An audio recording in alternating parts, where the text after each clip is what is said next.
For me, when we started this interview, we went and we talked about describing innovation at Lendlease. And one of the things that you mentioned was, you are genuinely a global business. And secondly, you've been around for 64 years.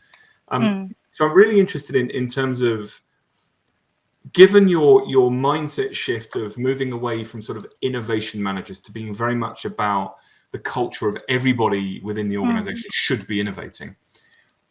How do you create that innovative culture that keeps on innovating? How does that work within Lendlease? How do you make your staff believe you can keep on innovating time after time after time and not look at it as we've just got to do this ESG thing and then we've ticked that box? How do you do that with Lendlease?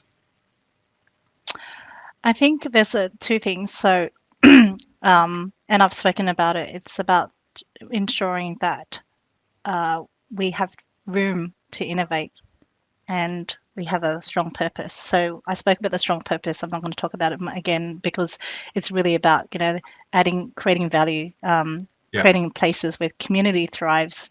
It's about having that core purpose around our mission, zero targets, and having a strong purpose. And then when it comes to having the right culture to really work towards that same purpose, because innovation is not a side initiative or a side gig.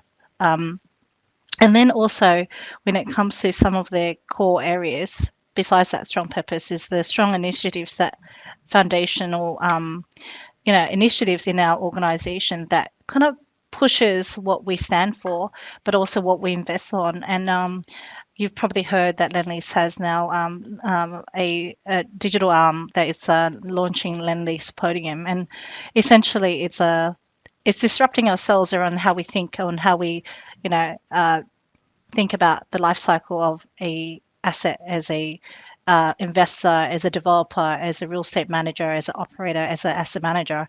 And so it's an end-to-end digital platform that transforms how we really design, how we build, and how we operate, and automating, and connecting the supply chain, which we spoke about earlier, and delivering those data-driven insights, which we spoke about earlier.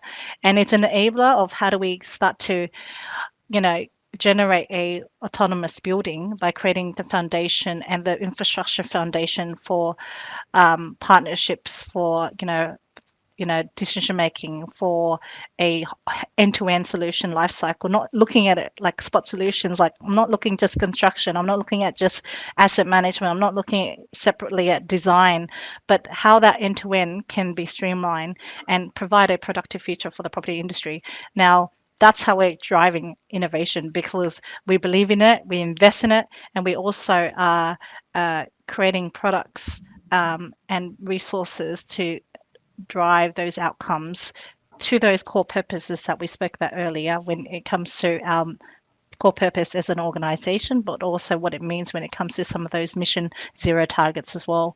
That helps us deliver our pipeline, our projects, and then it also enables us to start with, again, the why and the how. Absolutely. And I think, coming back to one key point on there, when you talk about creating a culture that everybody is sort of working towards, it's that term, and I keep coming back to it because I've never heard anybody talk about it from a real estate perspective before, which is that attitude of, we want to disrupt ourselves, because if we're disrupting ourselves, then we're progressing, we're moving forward. And I think that's a really important focal point on that side.